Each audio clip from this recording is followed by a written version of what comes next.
Assalamualaikum warahmatullahi wabarakatuh. Perkenalkan, nama saya Khoti Salimah, NIM 205120008. Perkenalkan, nama saya Leon Febrianti, NIM 205120010. Perkenalkan, nama saya Nurnawati Hamid, NIM 2051234. Kami dari Fakultas Ekonomi dan Bisnis Islam, jurusan Ekonomi Syariah, kelas Ekonomi Syariah 1 semester 4, Universitas Islam Negeri Dato Karama Palu. Jadi, pada kesempatan kali ini, kami akan menjelaskan mengenai bunga bank. Yang pertama yaitu pengertian bunga bank. Menurut KPBI, bunga bank, suku bunga atau tarif yang dibenarkan oleh bank atas pinjaman uang. Menurut Otoritas Jasa Keuangan atau OJK, bunga bank adalah imbalan yang diberikan oleh bank kepada nasabah atas dana yang disimpan di bank yang dihitung sebesar persentase tertentu dari pokok simpanan dan jangka waktu simpanan ataupun tingkat bunga yang dikenakan terhadap pinjaman yang diberikan bank kepada debiturnya atau bank interest. Dapat disimpulkan, bunga bank adalah biaya yang dibayarkan saat membayar jasa atas peminjaman uang yang diberikan oleh bank dalam periode tertentu. Bunga ditentukan melalui persentase dari jumlah simpanan atau jumlah pinjaman.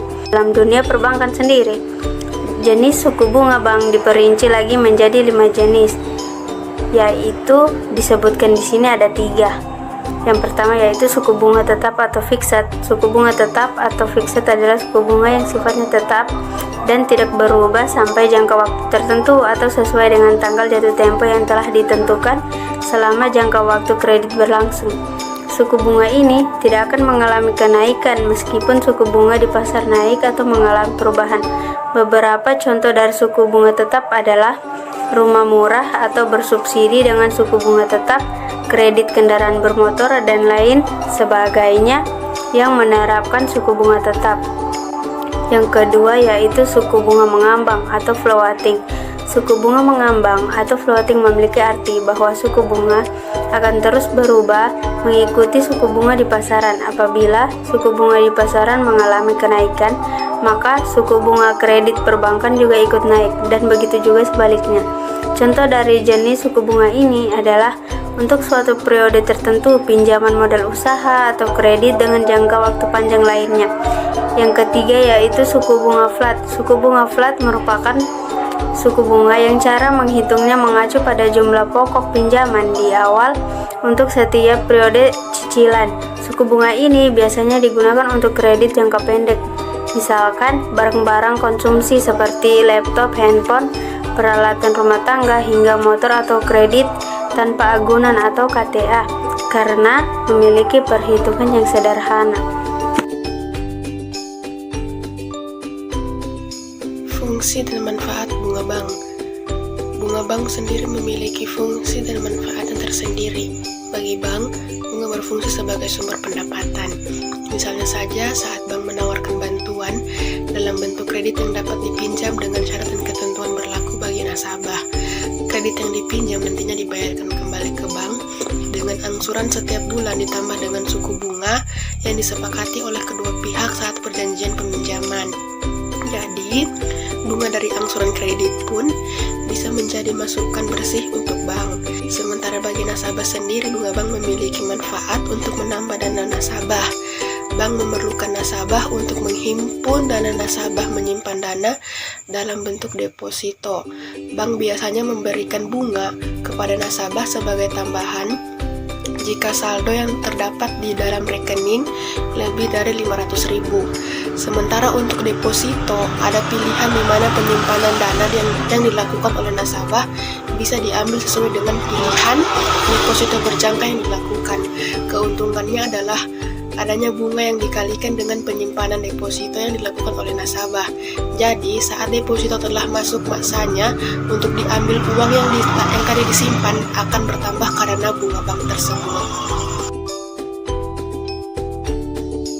Pendapat ulama tentang bunga bank. Sebagian ulama seperti Yusuf Qaradawi, Mutawalli Sya'rawi, Abu Zahrah, dan Muhammad Al-Ghazali menyatakan bahwa bunga bank hukumnya haram karena termasuk riba. Pendapat ini juga merupakan pendapat Forum Ulama Islam, meliputi Majma' Fiqih Al-Islami, Majma' Fiqih Rabitah Al-Alam Al-Islami, dan Majelis Ulama Indonesia.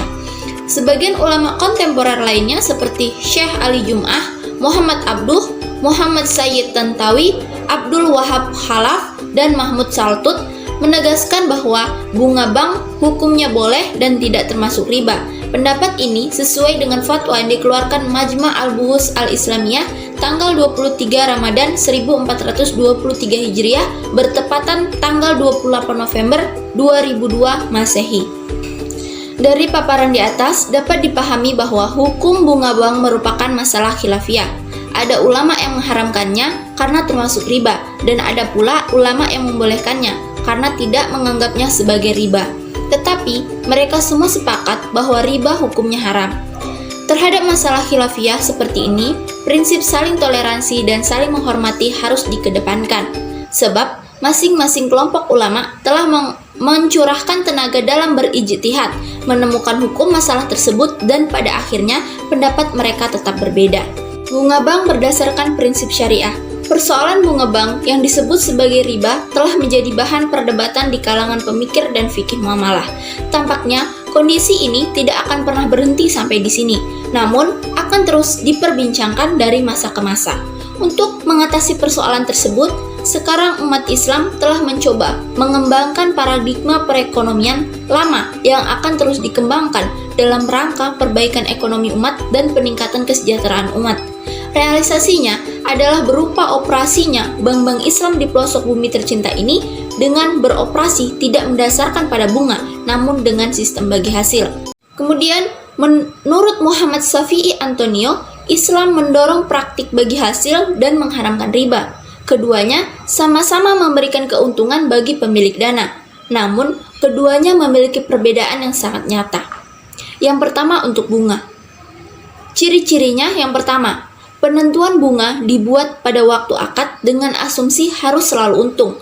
Kemudian yang kedua, besarnya persentase berdasarkan pada jumlah uang atau modal yang dipinjamkan. Yang ketiga, pembayaran bunga tetap seperti yang dijanjikan tanpa pertimbangan apakah proyek yang dijalankan ini akan untung atau rugi. Kemudian yang keempat, jumlah pembayaran bunga tidak meningkat sekalipun jumlah keuntungan berlipat atau keadaan ekonomi sedang booming. Kemudian yang kelima, eksistensi bunga diragukan oleh semua agama, termasuk Islam. Kemudian bagian yang kedua yaitu bagi hasil. Yang bagi hasil ciri-cirinya yang pertama, penentuan besarnya rasio atau nisbah bagi hasil dibuat pada waktu akad dengan berpedoman pada kemungkinan untung atau rugi.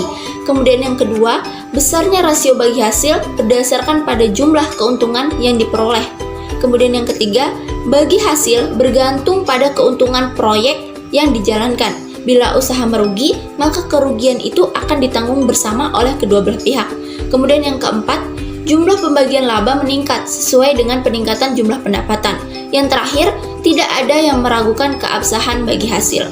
Demikian pemaparan materi mengenai bunga bank dari kelompok 3. Kami mengucapkan banyak terima kasih. Saya akhiri, wassalamualaikum warahmatullahi wabarakatuh.